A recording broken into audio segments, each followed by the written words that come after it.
And I've used the phrase that the scriptures have to be read in the same spirit of revelation in which they were written, or spirit of prophecy, you could say.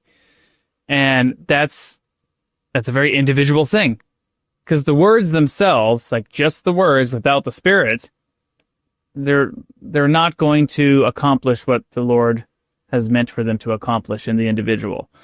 They have to be read and understood and received in that spirit of revelation, in that spirit of prophecy. And that's true for anything and everything gospel related, or I should say that's true for any and every piece of truth. Okay. And this is, oh, sorry, go ahead. I'll let you finish. Forgive me. Go ahead.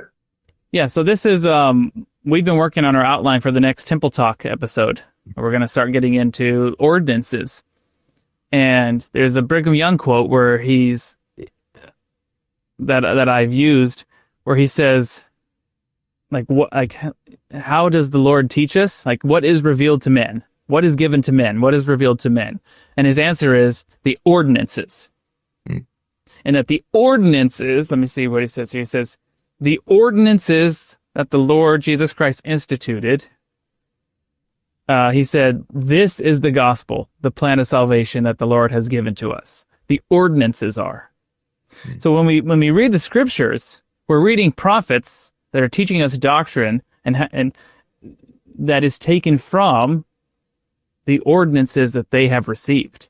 It's their way of communicating what they've learned from the pure version of eternal truth, the ordinances revealed to them through the Holy Ghost, and they're trying to communicate those lessons and those principles and that doctrine in words, whether spoken or written, however.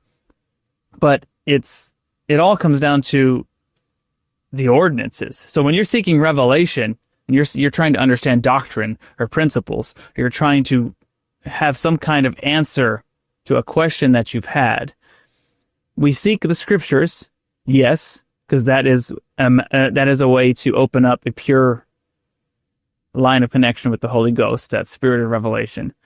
But I would suggest use the scriptures and the temple as a way of connecting with the ordinances. Because once you can connect yourself and get your mind looking towards the ordinances that the Lord has provided to us, well, in the ordinances is the fullness of the gospel and the plan of salvation and all eternal truth. And the fullness of revelation is going to open up to you, and you're going to get access to that most purely through the ordinances. Hit that like button, leave us a comment, subscribe to the channel. We really appreciate it. They may seem like little things, but liking, commenting, it helps the algorithm push our content out to more people. So it's our small way of sharing the gospel in a social media age.